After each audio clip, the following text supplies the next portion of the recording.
15 years keeping letters she never sent. 15 years of silence where her hands trembled when touching the jasmine handkerchief. Her eyes, accustomed to crying in the darkness, like drops of silent rain on withered memories. Until one day, an 8-year-old girl approaches a stranger. "Sir, do you know my mother?" And in that innocent question, two souls separated by secrets and lies have the opportunity to heal wounds that time could not close. If this story of love, loss, and secondary chances touches your heart, give us that like as one who lights a candle of hope in the window. And tell us, how do you think this interrupted love story will end?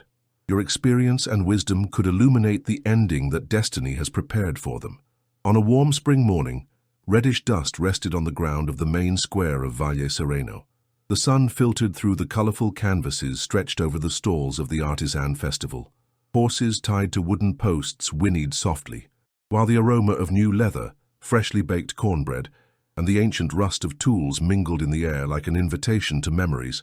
Isabel contemplated the bustle from the window of her small medicinal herb shop. Her fingers, thin and rough from constant work, absently caressed the worn edge of an old handkerchief embroidered with jasmine. There was something about that morning that caused her a strange restlessness, as if the air itself contained a premonition. Outside, among the crowd and colors of the festival, Lucia, with her recently turned 8 years and insatiable curiosity, stopped in front of a tall man. His cinnamon-colored jacket seemed too elegant for a common inhabitant of the town, and his impeccable hat cast a shadow over eyes that the girl found strangely familiar. "Sir, do you know my mother?" asked Lucia, with the innocence of one who still doesn't understand that some questions can unearth entire stories. The man, Mateo Saavedra, turned slowly, and there she was. The same large brown eyes he had never been able to forget, the same smile, pure and sincere, that had once been his north. He tried to speak, but the words dissolved in his throat like sugar in hot water. "Lucia!" A female voice resonated firmly from the other end of the square. The woman approaching was Isabel Mendoza. Her dark hair, gathered under a handkerchief with small embroidered jasmines, framed a face where time had left more stories than wrinkles. Her gaze, upon meeting Mateo's, paralyzed everything around her. 15 years had passed, but neither the pain nor the love had been completely buried. Isabel took her daughter's hand and faced Mateo with a look that concealed internal tremors. "Don't say anything. Not here. Not now." The silence between them weighed more than all the unspoken words during those 15 years. Mateo nodded slightly, understanding that there are moments when time needs to be treated with respect. That same afternoon, in her small house on the outskirts of town, Isabel prepared an herbal infusion for a pain that had no name in any medical book. The scent of dried jasmine, kept in a small cloth pouch, permeated the room, the same aroma that enveloped her when she danced in Mateo's arms, in that time when everything seemed possible. The afternoon light filtered through the windows, drawing golden patterns on the worn wooden table. Isabel watched how her hands, now slightly marked by the passage of years, trembled as she held the teapot. They were the same hands that had once written love letters never sent, the same ones that had caressed Mateo's face, promising him eternities that dissolved like fog at dawn. "Mom, are you okay?" Lucia appeared in the doorway of the kitchen, with that intuition that children sometimes have for detecting the inner storms of adults. "Yes, my darling," Isabel replied, forcing herself to smile. "I'm just a little tired from the festival." But Lucia, with the innocent wisdom of childhood, approached and hugged her mother around the waist, as if wanting to hold something that threatened to collapse. "Who was that man I talked to? You turned pale when you saw him." Isabel stroked her daughter's hair, soft as freshly woven silk. "He's an acquaintance from a long time ago, from before you were born." "He has eyes like mine," said Lucia, with the simplicity of one who observes the sky and announces that it is blue. Isabel felt the air become dense, difficult to breathe. How could she explain to her daughter that half of her own story was written in those eyes? "There are many people with brown eyes, Lucia," she replied, looking away toward the window, where the last rays of sunlight seemed to want to cling to the day. While Isabel tried to hide the past with trembling hands, Lucia retreated to her room. The child, restless as always, began to arrange the storybooks that piled up next to her bed. Upon moving an old wooden chest, she discovered that one of the floorboards moved slightly. With the curiosity of her age, she lifted the wood and found a small hollow. Inside was a leather box, worn by time but carefully preserved. She opened it with reverent care, like one who uncovers an ancient treasure. Inside she found photographs with worn edges, a handkerchief with the initials MS embroidered in one corner, and several yellowed letters signed with the same name, Mateo Saavedra. Love letters that had never left their hiding place. Mateo Saavedra walked the streets of Valle Sereno with the strangeness of one visiting a place that is simultaneously familiar and unknown. The years had transformed some corners, but the essence of the town remained intact, as if it were suspended in a time different from the rest of the world. He was staying at Doña Carmen's small inn, who received him with a mixture of curiosity and respect. No one asked directly, but everyone knew. The prodigal son of the Saavedras had returned to claim the lands inherited. From his father, sitting on the porch of the inn, Mateo observed the sunset while smoking slowly.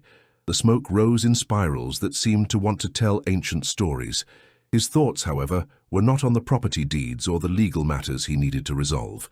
They were fixed on dark eyes he had found again that morning, and on the little girl who had spoken to him with a voice that awakened deep echoes in his memory. "Your father's lands have been well cared for," commented Ernesto Guzman, the former foreman, now a grey-haired man who had approached to greet him. "Your uncle made sure to keep everything in order, although he never thought you would return." Mateo nodded, thanking with a silent gesture. "I didn't come back just for the lands, Ernesto," he confessed after a long silence. "There are questions that have been waiting for answers for too long." The old man looked at him with understanding, as if he had been waiting for those words since he saw him arrive. "Isabel never married," he said simply, like one offering a key piece in a puzzle. "She supports herself and the girl with her herb shop. She is respected, but—" He paused, carefully choosing his words. "There are those who never forget the past." "The past," repeated Mateo, contemplating the last glow of the sun over the distant mountains. "Sometimes I wonder if such a thing really exists, or if they are just stories we tell ourselves to make sense of who we are now." Ernesto smiled with the wisdom of his years. "The past exists in the scars we carry, boy, and some scars need to be touched to heal completely." That night, Mateo took a small package wrapped in tissue paper from his suitcase. Opening it, he contemplated a handkerchief identical to the one Isabel wore in her hair, embroidered with small jasmines. He had bought one in every town he visited during those 15 years, as a silent ritual, a way of keeping alive something that perhaps no longer existed. The Desert Roses Festival was the most anticipated celebration in Valle Sereno. When kerosene lamps illuminated the stalls, and the music of violins and guitars invited young people to form dance circles, the entire town seemed to transform into a stage where each person played the best version of themselves. Isabel had hesitated to attend. She knew he would be there, and she wasn't sure she was prepared for an inevitable encounter. However, Lucia had insisted so much, with that mixture of pleading and excitement, that no mother can resist, that she finally gave in. She chose a simple ochre-colored dress that enhanced the olive tone of her skin. She gathered her hair, as always, with her jasmine handkerchief, but this time added a small silver brooch that had belonged to her grandmother. It wasn't vanity, she told herself, but a form of armor.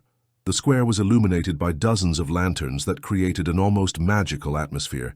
Groups of musicians played in different corners, and the scent of desert roses, which bloomed only once a year, mingled with that of traditional sweets and freshly made coffee. Lucia ran to join other children playing near the central fountain, leaving Isabel momentarily alone. It was then she felt a presence behind her, and a shiver ran down her spine like a portent. "Isabel?" Mateo's voice, deeper than in her memories but unmistakable, pronounced her name as if it were a prayer. She turned slowly, preparing for the impact of those eyes she knew too well. "Mateo," she responded, surprised at the firmness of her own voice. They observed each other in silence, like two cautious explorers facing unknown but vaguely familiar territory. Time had left its mark on both, some premature grey at his temples, small lines of expression around her eyes. But the essence, that indefinable quality that had attracted them from the beginning, remained intact. "Why did you never answer my letters, Isabel?" he finally asked, with a voice that tried to contain 15 years of uncertainty. She looked at him, genuinely confused. "What letters, Matteo? I never received any." His expression changed, as if he had just confirmed a long-harbored suspicion. "I wrote to you every month for 3 years. After that—" He paused, looking for the right words. "I assumed your silence was answer enough." The music continued to play around them. The dancers spun in circles. Laughter and conversations created a curtain of sound that enveloped them in a strange public intimacy. But for them, at that moment, there only existed the revelation that had just occurred. Someone had intercepted those letters. Someone had decided for them. "I wrote to you too," confessed Isabel with a thread of voice. "Letters I never sent." The silence between them acquired a new meaning, as if they suddenly understood that they had been living in parallel universes, separated by a thin membrane of misunderstandings and others' decisions. From a distance, Lucia observed them attentively.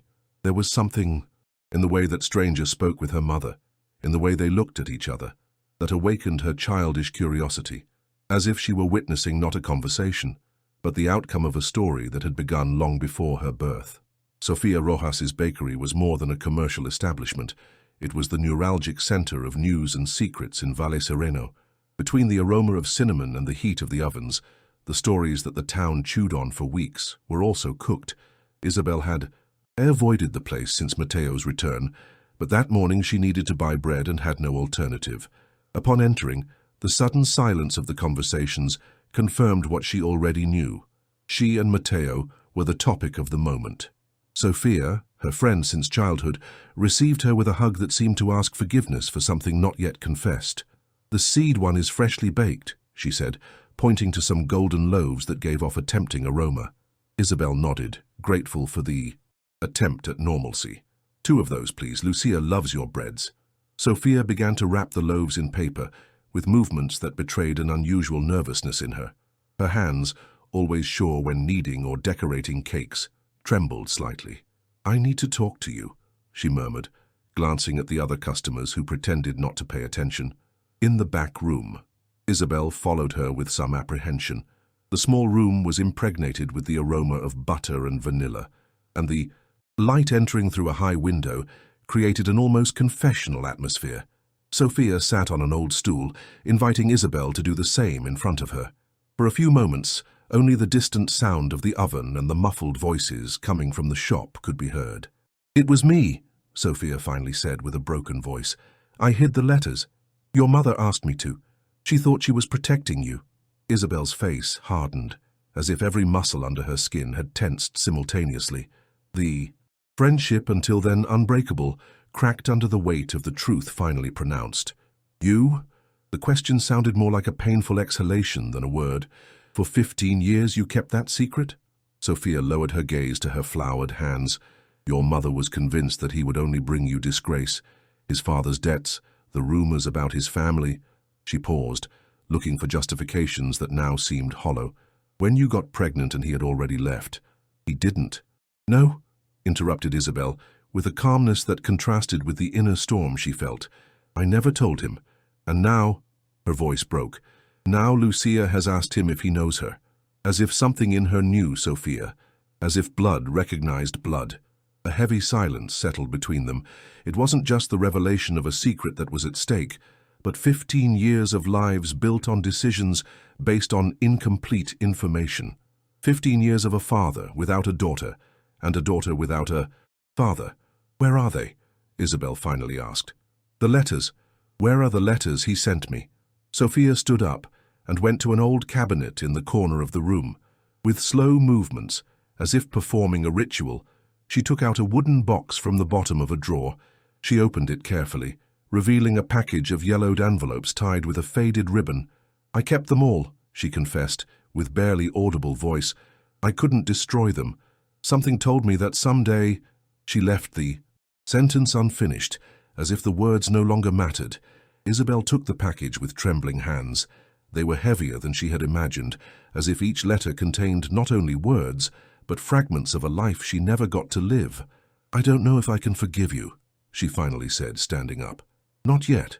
She left the back room with the package pressed against her chest, like one protecting something infinitely valuable and terribly fragile at the same time. The bread was left forgotten, on the table, but neither of them seemed to notice. Autumn began to paint the trees of Valle Sereno in ochres and reds. The mornings dawned covered by a fine mist that slowly dissipated, revealing an increasingly bare landscape, as if nature itself was shedding its secrets. Isabel had spent entire nights reading Matteo's letters. Each opened envelope was like drawing back a veil, allowing light to enter upon 15 years of darkness. Silent tears had stained the yellowed paper as she discovered the promises, the plans, the dreams that he had nurtured and that never reached her. In those weeks, the dust of the roads seemed to resonate with the steps of someone who was always behind. Isabel felt watched. A silhouette on horseback that disappeared when she turned, crossed glances in the canteen when she went to buy herbs from the apothecary. Paranoia? Or was it the past itself that rode behind her? Lucia, meanwhile, had developed a strange fascination with Matteo. She sought him out in town with any excuse, and when she found him, she bombarded him with questions about his travels, about the distant cities he had visited. He answered with patience, as if each word were a small bridge extended toward that girl who carried his blood without knowing it. One afternoon, Lucia returned home with a small book of poetry. Its pages were worn from use, and between them, as markers, were dried jasmine petals. "Mr. Saavedra gave it to me," she explained, with an innocence that contrasted with the intensity of her gaze. "He said you would like it because the poems talk about flowers and stars." Isabel took the book carefully. She recognized the calligraphy inside the cover, to remember that beauty exists even when we cannot see it. It was Matteo's handwriting, the same she had learned to recognize in the recently discovered letters. "That's very kind of him," she responded, trying to ensure her voice didn't betray the emotion she felt. "Why do you never talk about him, Mom?" asked Lucia, with that direct simplicity that only children possess. "Sophia says you were friends before I was born." Isabel closed the book and left it on the table, as if it suddenly burned in her hands. "We were very young, Lucia, and sometimes when people are young they make mistakes, or they take different paths." "Was it a mistake?" insisted the girl, with an intuition that seemed to transcend her age. "He doesn't seem sad when he talks about you. He seems like when you look at the stars and know they're very far away but are still beautiful." Isabel felt something breaking inside her, like a dam that finally gives way to the constant pressure of water. "No, it wasn't a mistake," she admitted, sitting next to her daughter and taking her small hands in hers. "It was complicated. There are things you wouldn't understand now, but someday—" "Is he my dad?" The question fell between them like a stone in a calm pond, creating ripples that expanded infinitely. Isabel looked at her, surprised not by the question itself, but by the calmness with which it had been formulated, as if Lucia had been waiting for the right moment to pronounce it. Why do you think that?" she asked, buying time while her mind desperately searched for the right words. "We have the same eyes," replied Lucia, with the simplicity of one explaining something obvious.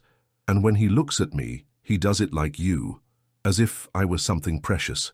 Isabel felt tears coming to her eyes, but she held them back. The moment of truth had arrived, but how to explain such a complex story to an 8-year-old girl? How to talk to her about wounded pride, family manipulations, intercepted letters, and lost years? "It's complicated, Lucia," she began, carefully choosing her words. "Sometimes adults make mistakes because we're afraid, or because others make us believe things that aren't true." "So he is my dad," insisted the girl, with a mixture of hope and defiance in her voice. Isabel took a breath, feeling that she was about to jump into an unknown void.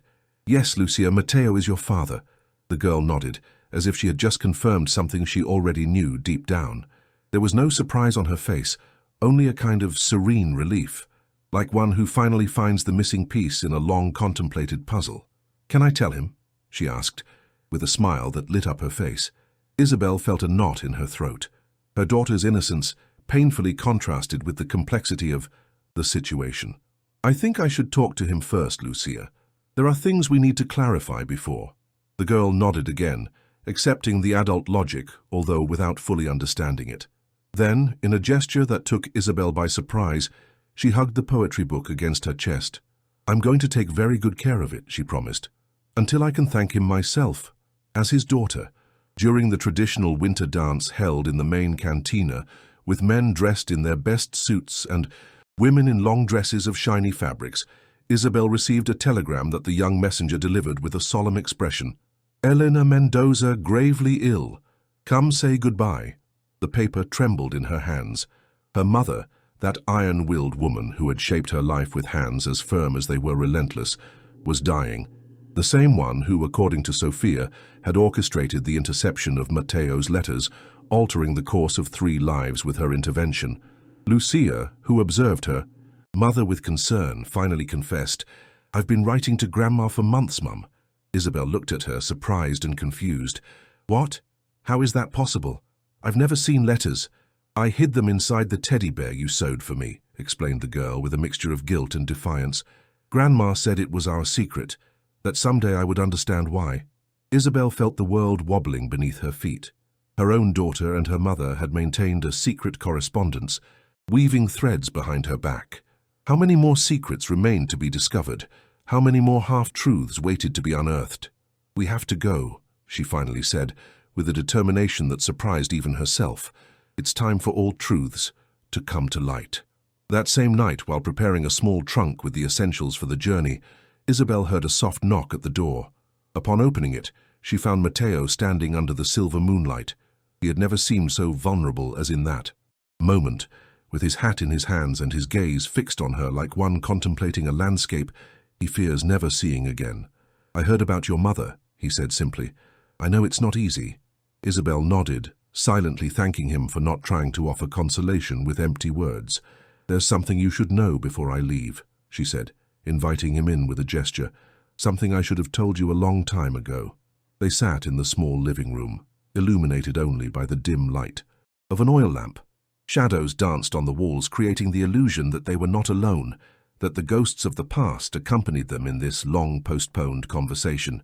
"Lucia is your daughter, Matteo," she finally said, with a voice that didn't tremble despite the weight of those words. "I've denied you that for 8 years. I have no excuse." He remained motionless for an instant that seemed to contain eternities. Then, slowly, as if awakening from a long dream, his eyes filled with contained tears. "Deep down I knew it since I saw her," he confessed with a hoarse voice. "There's something in her, something I recognized without knowing what it was." "She knows too," added Isabel. "She discovered it by herself. She's perceptive, like you." A silence laden with emotions settled between them. It wasn't an uncomfortable silence, but rather like a necessary pause to assimilate the magnitude of what had been revealed, to allow that truth to find its place in the new order of their lives. "May I accompany you?" Matteo finally asked. "On the journey, to see your mother." Isabel looked at him, surprised by the request. "Why would you want to see the woman who separated us?" "Because I want to understand," he replied, with an honesty that disarmed any resistance. "And because I don't want to lose one more day with my daughter, with our daughter." Isabel felt something unknotting inside her, a tension she had maintained for so long that it had become part of her being. "It won't be an easy journey," she warned. "My mother is not a simple woman." Matteo sketched a sad smile. "Nothing in our story has been easy, Isabel, but perhaps it's time for it to start being so." The journey to Isabel's hometown, a small enclave between mountains where winter manifested with all its harshness, was a pilgrimage to the past. The train advanced slowly, as if it too understood the gravity of the moment and wanted to give them time to prepare. Lucia observed the changing landscape from the window, marveling at the gradual transformation of the vegetation and climate. Facing her, Isabel and Matteo maintained a complicit silence, occasionally interrupted by observations about the journey or shared memories that emerged like fish to the surface of a calm lake. "What is Grandma like?" Lucia suddenly asked, addressing her father with a naturalness that was touching. "In her letters, she seems serious." Matteo looked at Isabel, seeking permission before responding. She nodded slightly, grateful for that deference. "Your grandmother, Elena, is a strong woman," he began, carefully choosing his words. "One of those who built their life with bare hands against wind and tide. That forges a particular character." "Don't you like her?" insisted the girl, with that sharp intuition that seemed to capture the most complex subtexts. Matteo smiled, surprised by the direct question. Let's say we had different visions about what was best for your mother, but time usually gives perspective to things. Isabel observed the exchange with a mixture of tenderness and astonishment. The ease with which Lucia and Matteo communicated, as if they had been doing it all their lives, was an unexpected gift amid so many complications. Upon arriving at the town, a blanket of snow covered the streets and roofs, creating a winter fairy tale landscape. Elena Mendoza's house stood on the outskirts, a solid construction of stone and wood that seemed to defy time and the elements. The neighbor who cared for the sick woman received them with a grave expression. "You arrive in time," she said simply, guiding them to the main room. "She has been asking for you." Eleanor lay in a large bed, her diminutive figure among white sheets as white as the snow seen through the window. Her face, once authoritarian and severe, now seemed a wax mask where only the eyes, identical to Isabel's, maintained the vivacity of always. "You have come," she murmured upon seeing her daughter, with a voice that seemed to come from very far away. "And you have brought the girl, and him," she added, looking at Matteo with an indecipherable expression. "We are all here, Mum," replied Isabel, sitting next to the bed and taking the bony hand in hers. "As you wanted." Elena closed her eyes for a moment, as if gathering strength for what she was about to say. "I destroyed everything," she finally confessed. "I intercepted the letters, invented lies. I would have ruined your life for a youthful love. I only wanted to protect you." Isabel felt tears coming to her eyes, but they were not tears of anger or pain. They were the silent weeping of one who finally understands that even the most damaging decisions can be born from intentions that, in their way, were loving. "You had no right, Mum," she said softly. "It was my life, my choice." "I know that now," replied the old woman, with surprising lucidity. "But when you're a mother, you would do anything to prevent your daughter from suffering, even become the cause of her suffering." Matteo then approached with Lucia by the hand. The girl observed her grandmother with a mixture of curiosity and compassion, without the reverential fear that the old woman used to inspire. "Mrs. Elena," said Matteo with a quiet dignity, "I have come to tell you that I forgive you, and to ask you to forgive us for the time we have lost." The old woman looked at him with surprise, as if expecting reproaches instead of understanding. "You are a better man than I thought," she admitted with a hint of a smile. "Perhaps I was wrong after all." Lucia then approached the bed and, with the natural grace of childhood, took her grandmother's wrinkled hand in hers. "I brought you something," she said, taking a small package wrapped in tissue paper from her pocket.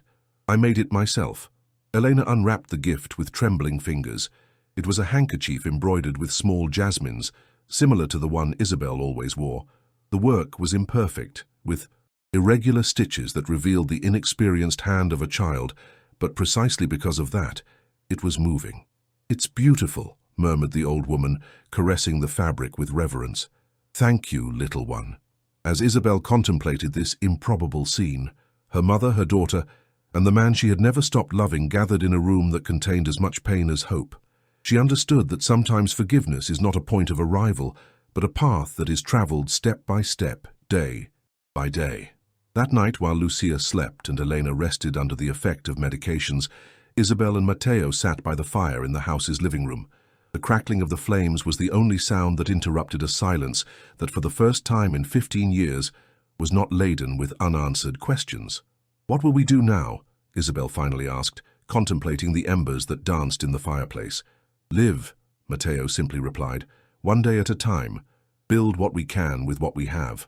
Isabel nodded, understanding that in that apparent simplicity resided a profound wisdom. It wasn't about recovering lost time, but honoring the present with each choice, with each word, with each gesture. "I never stopped loving you," she confessed, with a barely audible voice, "even when I believed you had forgotten me." Matteo took her hand with delicacy, like one holding something infinitely precious. "And I never stopped looking for you," he responded, "in every place, in every face, in every dawn." The fire projected their shadows on the wall, merging them into a single silhouette that seemed to dance to the rhythm of a silent but perfectly harmonic music. The following days passed in a strange calm, as if time had slowed down to allow them to absorb all the emotions and revelations. Elena's health fluctuated. Some mornings she seemed to regain strength. others she could barely stay awake. During those moments of lucidity, the old woman asked Lucia to read her stories or describe Valle Sereno as if through her granddaughter's eyes she could visit a place she had never known. The relationship between them, forged through clandestine letters, now flourished in these daily exchanges. One afternoon, while it snowed softly outside, Elena asked to speak with Matteo alone. Isabel observed them from the threshold, with a mixture of apprehension and curiosity, before retiring to prepare tea in the kitchen. "I need you to promise me something," said the old woman, with a clarity that contrasted with her physical weakness. "I need to know that you will take care of them when I'm gone." Matteo, seated next to the bed, nodded solemnly. "You don't need to ask me, Mrs. Elena. They are my life." The old woman sketched a tired smile. "You were always stubborn," she commented with a flash of her old character, just like her. "That's why I knew I could never really keep you apart. I only managed to delay the inevitable."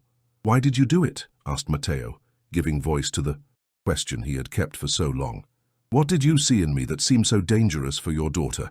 Elena closed her eyes for a moment, as if searching for the answer in some dark corner of her memory. "My husband was like you," she finally said. "Passionate, dreamy, with that look that seems to see beyond the evident. He promised me the sky and the stars, and I believed him. But life was harder than his dreams." She paused, catching her breath. "When he died, leaving us alone and in misery, I swore Isabel would never go through the same, that she would never depend on a man who could abandon her." "I would never have abandoned her," protested Matteo with contained vehemence.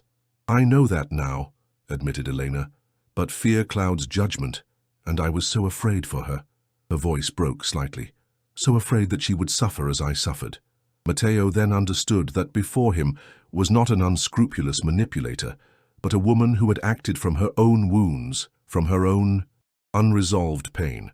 The knowledge did not erase the damage caused, but placed it in a different perspective. "Life finds its ways, Mrs. Elena," he finally said. "Despite our fears, despite our mistakes." The old woman nodded, as if those words were exactly what she needed to hear. "Take care of my little one," she murmured as her eyes began to close from tiredness. "And of the girl. They are the only truly valuable things I have had."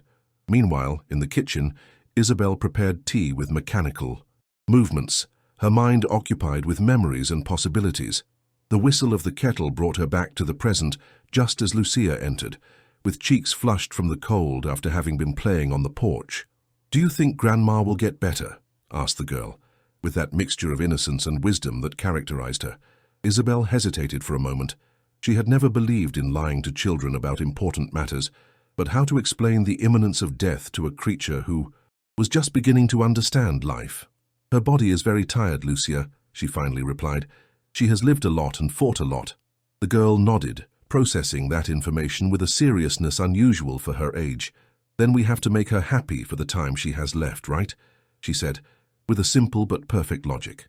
Isabel felt a knot forming in her throat. "Yes, my love. Exactly that." Lucia then approached and hugged her mother around the waist. "Don't be sad, Mom. Grandma won't go away completely. A part of her will always be with us." Isabel knelt to look her daughter in the eyes, surprised by the depth of her understanding. "How do you know that?" "Because you taught me," the girl replied simply. "When you talked to me about the stars, remember? That their light continues traveling long after they're gone."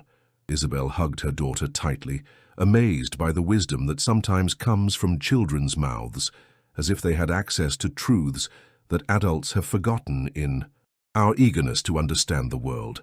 At that moment, Matteo entered the kitchen. His expression was serene, as if he had reached some kind of inner peace after his conversation with Elena. "Everything okay?" asked Isabel with a questioning look.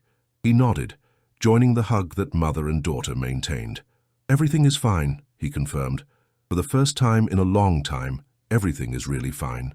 Outside, the snow continued to fall, covering the landscape with its white mantle, erasing the footprints of the past and preparing the ground for new paths.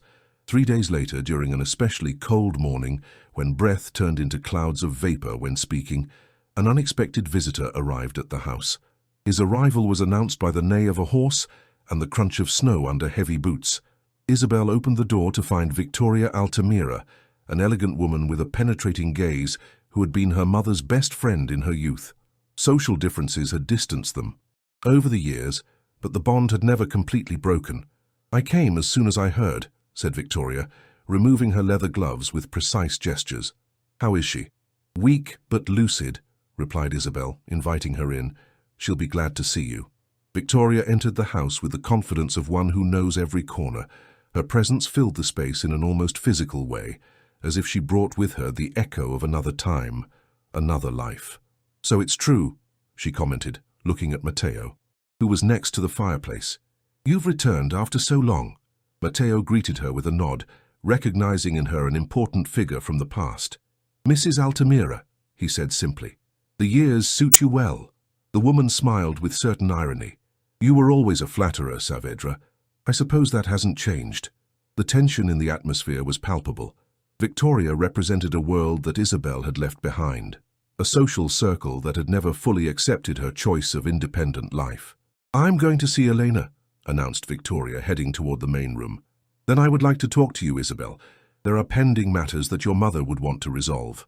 When the woman disappeared down the hallway, Isabel and Matteo exchanged worried looks. "I don't trust her," he murmured. "I never did." Isabel nodded, understanding his concern. "Victoria has always had her own interests," she confirmed.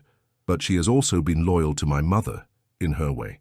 Lucia, who had been observing the whole scene from a corner, approached them with a curious expression.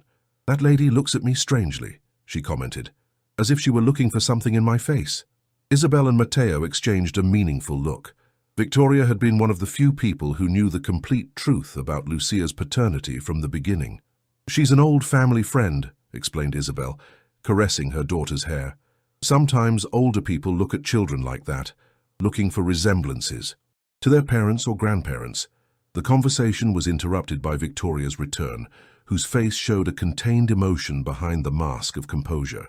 "She's asking for the girl," she informed. "She wants to see her alone." Isabel hesitated for a moment, but finally nodded.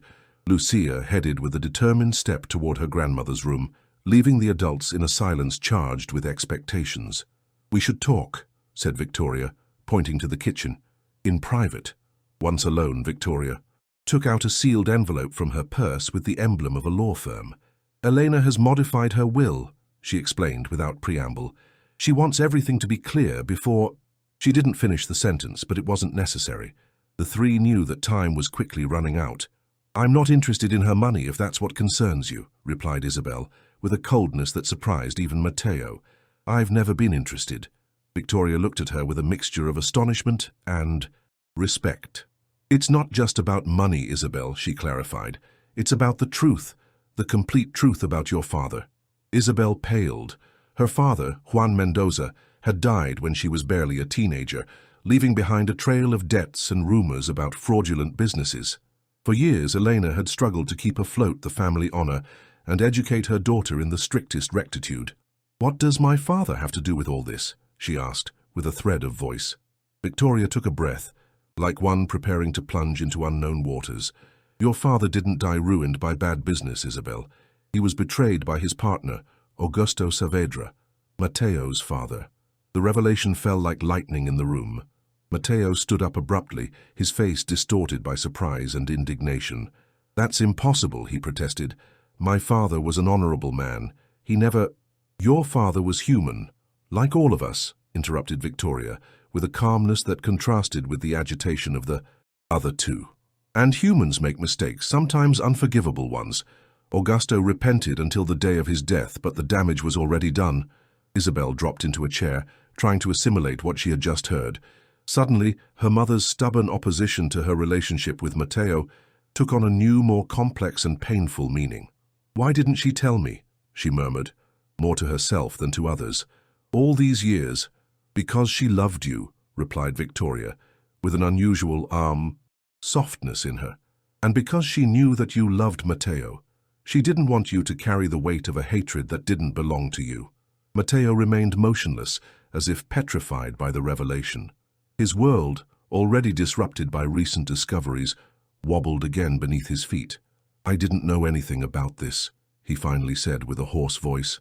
"I swear to you, Isabel, if I had known—" She raised her gaze to him, and in her eyes there was no reproach, only an infinite sadness. "It's not your fault, Matteo. We children are not responsible for the acts of our parents."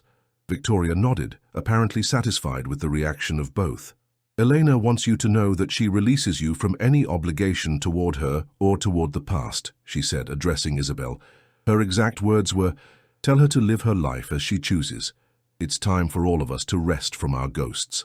At that moment, Lucia returned to the kitchen. Her face showed a surprising serenity for a child who had just been with a dying person. "Grandma wants to see you both," she announced, looking at her parents. "She says it's important." Isabel and Matteo headed together toward the room, united not only by the love they had maintained despite everything, but also by the shared weight of a past that finally began to reveal itself in all its complexity. Elena Mendoza awaited them seated on the bed, supported by several pillows. Her face, emaciated by illness, showed, however, a serenity they had not seen before in her. Beside her on the nightstand rested the handkerchief embroidered with jasmines that Lucia had given her. "Come closer," she asked, with a voice that was barely a whisper. "Both of you." Isabel and Matteo obeyed, sitting on either side of the bed. The afternoon light entered obliquely through the window, creating a golden atmosphere that contrasted with the solemnity of the moment. "Victoria has told you, I suppose," Elena began, with a mental clarity that surprised given her physical weakness. "About Juan and Augusto." Both nodded in silence. "Good," continued the old woman. "Then you already know why I opposed so much. It wasn't just the fear that you would suffer, Isabel. It was also the weight of a history that repeated itself, of a circle that seemed impossible to break." She paused to take a breath and then continued, "But I was wrong. In trying to protect you from the past, I denied you your future. I denied you both the opportunity to demonstrate that. Children can write different stories than their parents." Isabel took her mother's wrinkled hand in hers. "You don't have to ask us for forgiveness, Mum," she said softly. "We all did what we believed was right at that moment." Elena shook her head, with an obstinacy that recalled the strong woman she had been. "I need you to forgive me," she insisted, "so I can go in peace, so that you can begin anew without the weight of my mistakes on your shoulders." Matteo, who until then had remained silent, leaned toward the old woman. "I forgive you, Mrs. Elena," he said sincerely, "and I thank you for finally allowing us to know the whole truth. You were always nobler than we deserved, boy," she recognized. "Just like your mother, she was also a victim of this whole story." Isabel looked at her mother with surprise. Never before had she heard her speak with such respect of the Saavedra family. "There is something else you should know," continued Elena, pointing to an old trunk in the corner of the room. "In that trunk there are documents that prove that Augusto tried to repair the damage. He left half of his properties in Isabel's name, although she never knew it. I intercepted those documents too." Matteo stood up and went to the indicated trunk. Upon opening it, he found a package of yellowed papers tied with a faded ribbon. He took them out carefully and returned to the bed. "Don't open them now," asked Elena. "Do it when I'm gone. They are the proof that even in the darkest stories there are always attempts at redemption." Isabel felt that tears were struggling to come out, but she contained them. She didn't want her mother to see her cry at those moments. She didn't want their last memories together to be tinged with sadness. "There is something I want to give you," said Elena, extending her hand toward the embroidered handkerchief. "Something that has been in our family for generations." With trembling fingers, she unfolded the handkerchief, revealing a small silver brooch in the shape of a jasmine. In its center, a tiny pearl shone with its own light. "This brooch belonged to my mother, and before that to her mother," she explained. "It has always been passed from mother to daughter. Now I want you to have it, Isabel, and someday give it to Lucia." Isabel took the brooch with reverence, recognizing in it a symbol of continuity, of a family history that transcended mistakes and wounds. "It's beautiful, Mum," she murmured, pinning the brooch on her own dress. "I'll take care of it." Elena nodded, satisfied. Then she looked at both with an intensity that seemed to transcend her physical weakness. "Promise me something," she asked. "Promise me that you won't let the past define your future, that you'll build something new, something clean for Lucia and for yourselves." "We promise," they responded in unison, as if they had rehearsed those words all their lives. Elena closed her eyes, apparently exhausted by the effort of the conversation. Her breathing became more regular, as if she had finally found a certain peace. Isabel and Matteo remained by her side in silence, aware that they were witnessing not only the end of a life, but also the closure of a painful chapter in their own history. When they left the room, they found Lucia sitting in the hallway, with an open book on her lap, but her gaze lost in some indefinite point. "Is Grandma going to sleep?" she asked, with that particular mixture of innocence and understanding that characterized her. Isabel knelt to be at her daughter's height. "Yes, my love, she needs to rest." The girl nodded, closing the book. "I read her favorite story," she commented. "The one about the bird that finds its way back home after the storm. She said it reminded her of you." Matteo and Isabel exchanged a look in which pain and hope mingled. Somehow, that simple childish observation enclosed all the complexity of their story. A long detour, a storm of misunderstandings and secrets, and finally the return to a home that had never ceased to exist in their hearts. That night, while Lucia slept and Elena rested under Victoria's care, Isabel and Matteo sat on the porch of the house, wrapped in thick blankets to protect themselves from the cold. The sky was clear, and the stars shone with an almost painful clarity, as if they wanted to compensate with their light for the darkness of the secrets finally revealed. "Do you think we could have avoided all this?" asked Isabel, contemplating the starry immensity. "If we had been braver, more obstinate," Matteo reflected for a moment before responding. "I don't know," he finally said. "Perhaps the time we lost was necessary. Perhaps we needed to grow separately to be able to find each other again and build something more solid."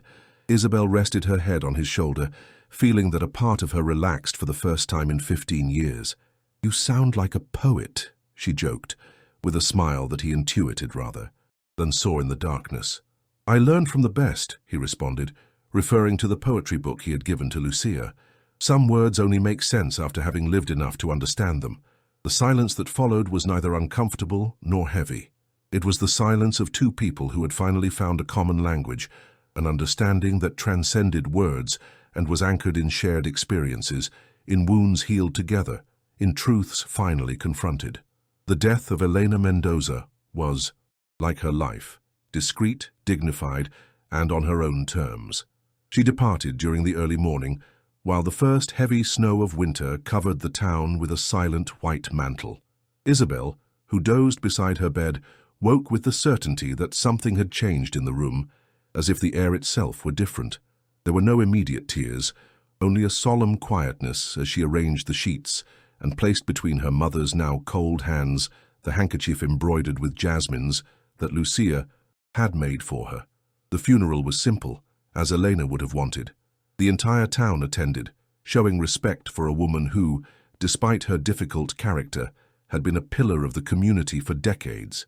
Lucia remained between her parents, holding the hand of each one, like a living bridge between two shores that had finally approached each other.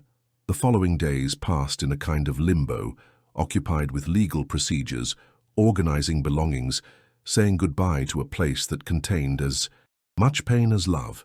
The trunk with the documents about Augusto Saavedra's inheritance was carefully reviewed, confirming Elena's story. Matteo's father had tried in his way to repair the damage caused to the Mendoza family.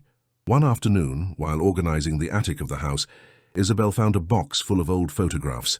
Among them, one especially caught her attention. Two young couples posing in front of what appeared to be a new business. On the back, a faded inscription, "Juan and Elena, Augusto and Maria, store inauguration, 1955. "Our parents," she murmured, showing the photograph to Matteo. Before everything broke between them, he observed the image attentively, recognizing in the young man with the confident smile his own father, so different from the bitter and silent man he had known in his childhood. "They look happy," he commented with a certain perplexity, "as if they really believed in the future they were building together."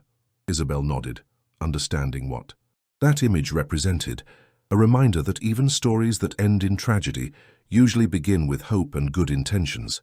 That night, while they dined in the kitchen of the house they would soon leave, Matteo posed the question that had been floating between them since Elena's death. "What do you want to do now, Isabel? Return to Valle Sereno? Stay here? Start somewhere new?" It was a question loaded with implications, not only for her, but for the three of them as a family. Isabel looked at Lucia, who ate in silence but was evidently attentive to the adults' conversation. "What do you think, Lucia?" she asked, valuing her daughter's opinion as a fundamental part of any decision. The girl raised her gaze from her plate, surprised to be included in such an important conversation. "I want to go where the three of us are together," she responded with simplicity. "Like a real family."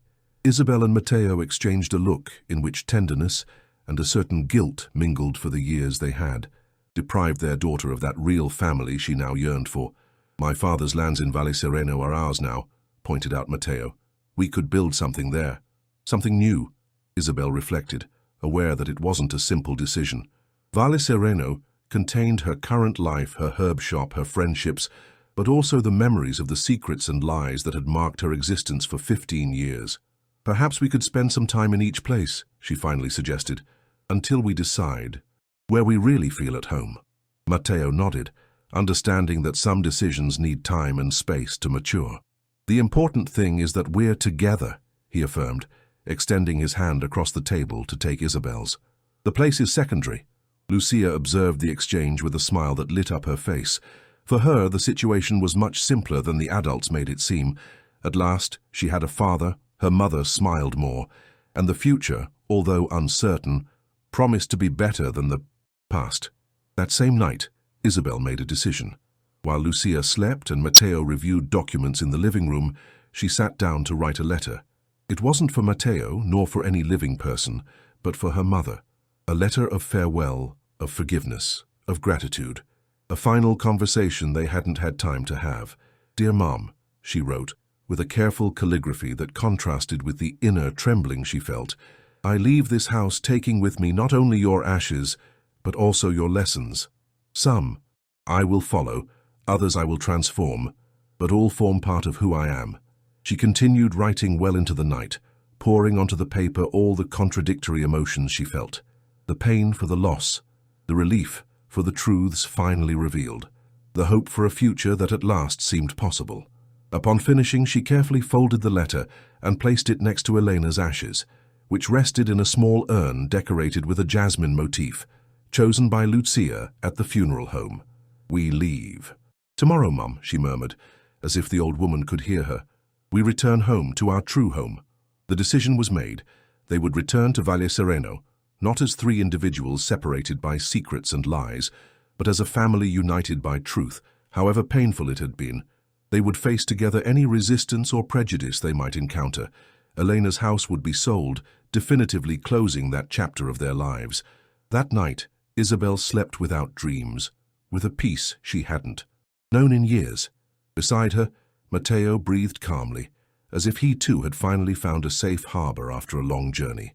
The return to Valle Sereno wouldn't be easy. There would be explanations to give, rumors to face, relationships to rebuild, but now they had something they lacked before, the complete truth and the shared decision to build a future that would not be determined by the errors of the past. The return to Valle Sereno coincided with the first signs of spring. The fields began to turn, green timidly, and the almond trees bloomed in explosions of white and pale pink that contrasted with the intense blue of the sky. The arrival of the family did not go unnoticed. Although they had tried to maintain a low profile, the news spread quickly. Isabel Mendoza was returning not only with her daughter, but also with Matteo Saavedra, confirming the rumors that had circulated since their reunion months earlier.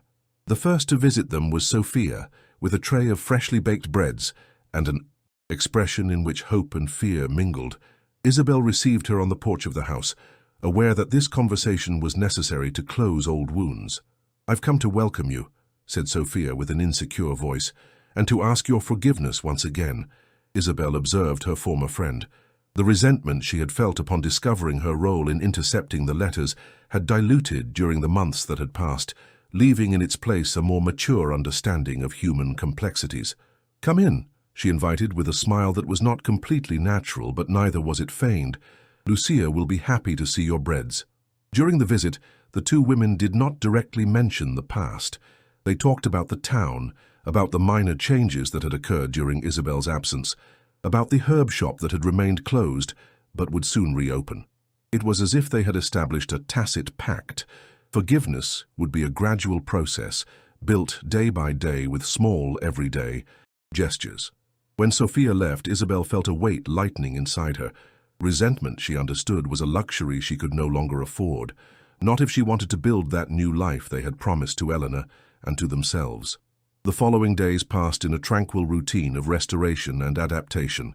Matteo worked in the inherited fields, introducing new cultivation methods he had learned during his years of absence. Isabel reopened her herb shop, adding knowledge acquired in other places. Lucia, enrolled in the small local school, made friends with that natural ease of childhood. The Desert Roses Festival, which meant so much in their shared history, approached again. Isabel contemplated it with a mixture of nostalgia and apprehension, aware that it would be the first time they would attend as an official family in the eyes of the entire town. The night before the festival, while Lucia slept, Isabel and Matteo sat on the porch of the house, contemplating the starry sky that extended over the recently plowed fields. "Are you ready?" he asked, knowing her concerns without needing her to express them. Isabel reflected for a moment before responding. "I think so," she finally said. "I'm no longer afraid of what they might say or think. We've been through too much to worry about that now." Matteo took her hand, intertwining his fingers with hers in a gesture that had become natural between them. "I've been thinking," he commented, with certain hesitation. "Perhaps we could formalize this. You, me, Lucia, as a family before everyone." Isabel looked at him, understanding what he was proposing. "Are you asking me to marry you, Matteo Saavedra?" she asked, with a smile that illuminated her eyes in the darkness. "I suppose so," he replied with a nervous laugh that recalled the young man he had been 15 years ago. Although not in the most romantic way, I admit. Isabel moved closer to him, resting her head on his shoulder while contemplating the stars. "We don't need conventional romance," she murmured. "Our story already has enough drama for several lifetimes. So is it a yes?" he insisted, with a mixture of hope and fear in his voice. "It's a yes," she confirmed, "but with one condition. Anything. That we never again allow others to write our story. That we always speak to each other with the truth, however painful it may be." Matteo nodded, understanding the depth of what he was promising. "I swear it," he said simply, sealing the pact. With a kiss that contained not only the present, but also the recovered past and the future, they were beginning to build together. The day of the festival dawned radiant, as if the weather itself wanted to celebrate with them.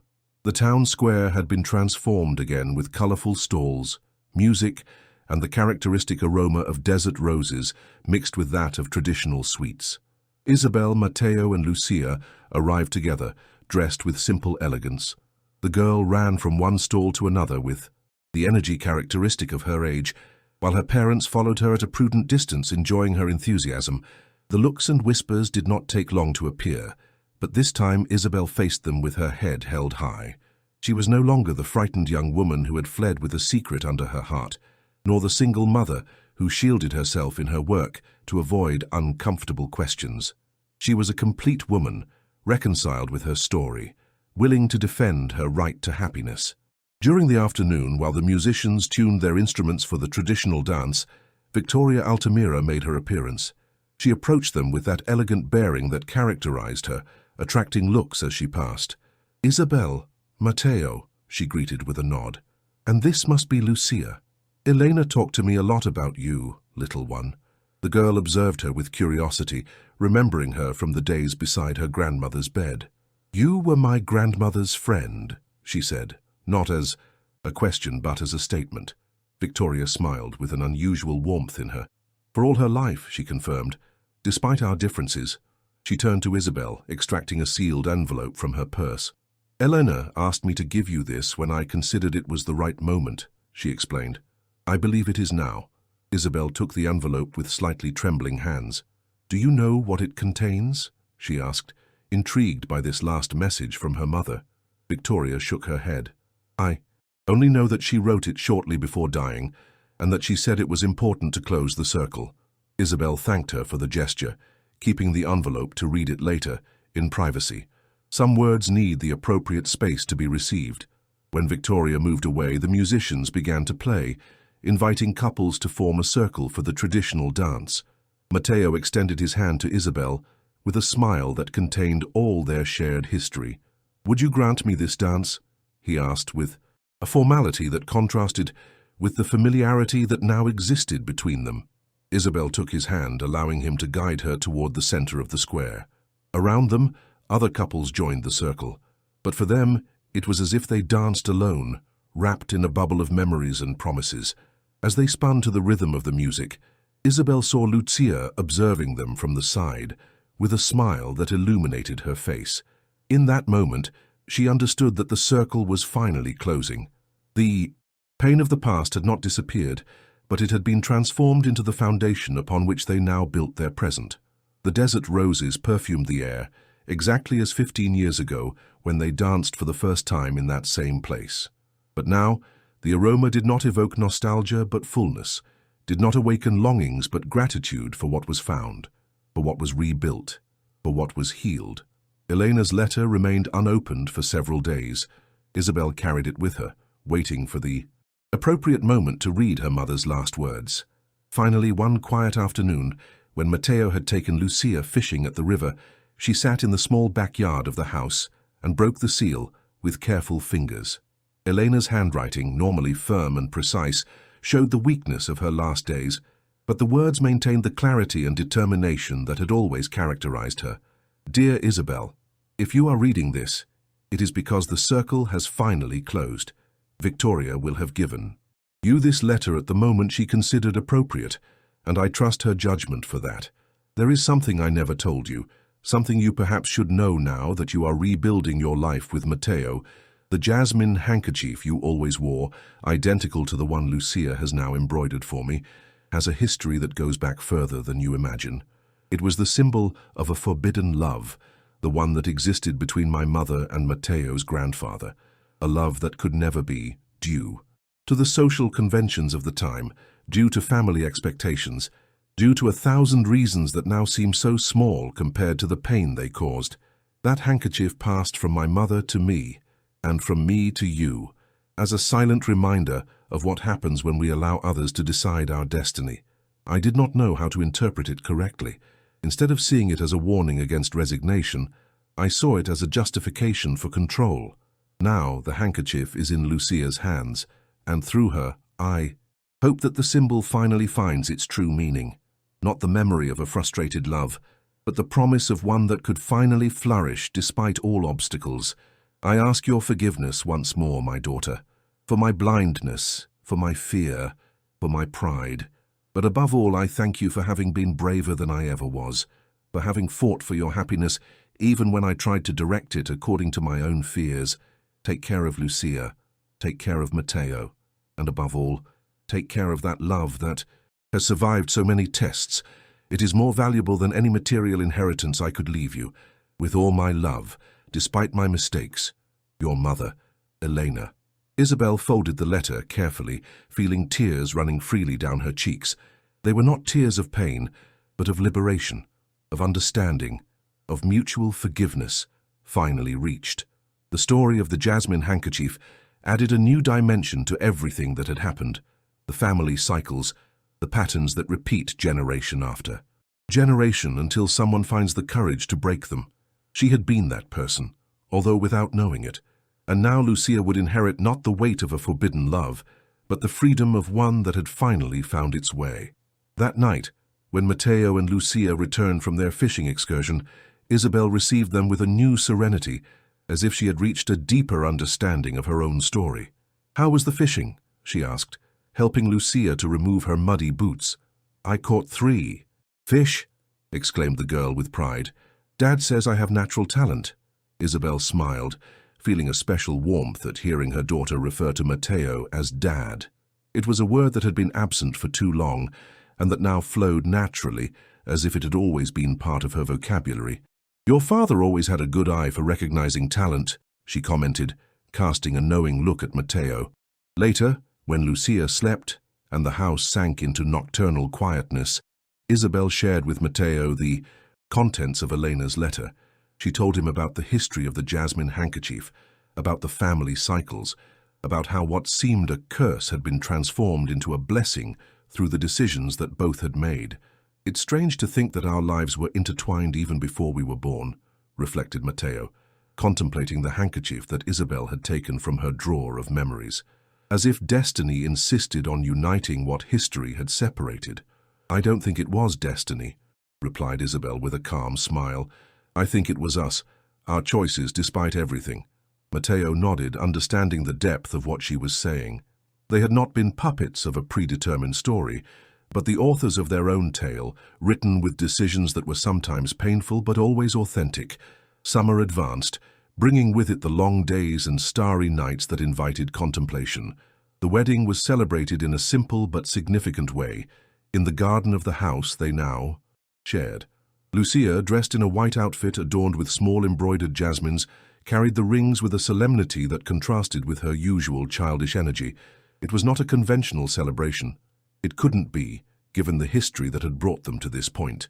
But precisely because of that, it turned out more authentic, deeper. The guests, a small circle of true friends, including Sophia and Victoria, were witnesses not only to a formal union, but to the culmination of a long journey of rediscovery and healing. On the last night of summer, during the annual harvest festival, Isabel dressed in a simple white dress, and Matteo offered her his hand with a contained but full smile. They danced slowly under the stars, while Lucia observed them from a distance, sharing their happiness with the generosity of one who knows herself deeply loved. "Perhaps we can be the family we never had the chance to be," murmured Matteo, repeating words he had pronounced months earlier, when everything seemed more uncertain. "We already are," replied Isabel, with the certainty of one who has finally found her place in the world. "We are every day, with each choice we make together." In the backyard of the house, a small jasmine bush began to bloom, planted by Lucia with seeds she had found in her grandmother's old trunk. Its white flowers timidly opened to the night, offering their perfume as a promise of continuity, of renewal, of a cycle that finally transformed into an ascending spiral instead of a closed circle. The past had not disappeared. It was still there in the old photographs, in the inherited documents, in the shared memories. But it was no longer an oppressive presence, but a foundation upon which to build, a reminder of the errors they did not want to repeat, of the lessons hardly learned. And as the jasmine bloomed, its roots extending under the earth like the invisible threads that connect the past with the present and future, Isabel, Matteo, and Lucia built. Day by day, gesture by gesture, word by word, the family they had always been destined to be. Not by an imposed destiny, but by one chosen, not by obligation, but by love.